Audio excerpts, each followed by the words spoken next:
Resulta sa gihimong eksaminasyon sa baboy ihalas nga nakita sa Mount Apo Natural Park sa Davao City. Gipagula na sa DNR Region 11. Atong sayron sa report ni John D. Esteban.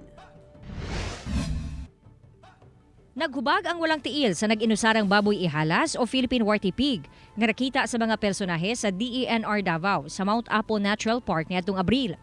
Kini ang usa sa ilahang nasayran dihang nagpahigayon sila uban ang mga volunteer veterinarians ug medical intervention sa maong hayop. After treatment, antibiotics, and others by our expert team of volunteer vets, they had a positive diagnosis for Warty that he will recover.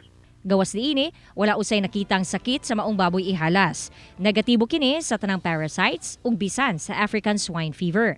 Ang laing good news, doon na sila nakitang laing mga hoof prints sa susamang hayop sa Mount Apo Natural Park. Especially sa June, nung pag-treat kay Warty, the team reported that there were several hoof prints in the area.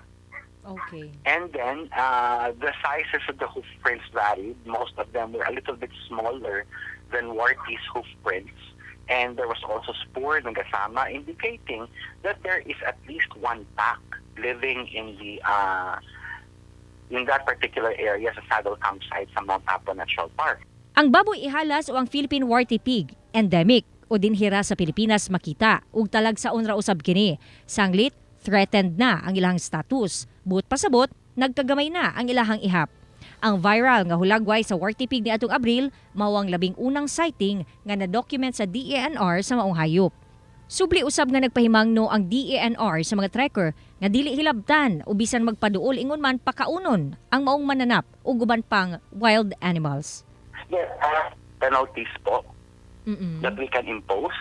Specifically, for example, if they are guests, or trekkers, or even guides, under the Unified Camp Management and Trekking Policy, ang pinaka-immediate na magawa namin po is that we can consult the Protected Area Management Board and hold an administrative hearing, and then pwede sila po maban for life or masuspend from their trekking and camping activities.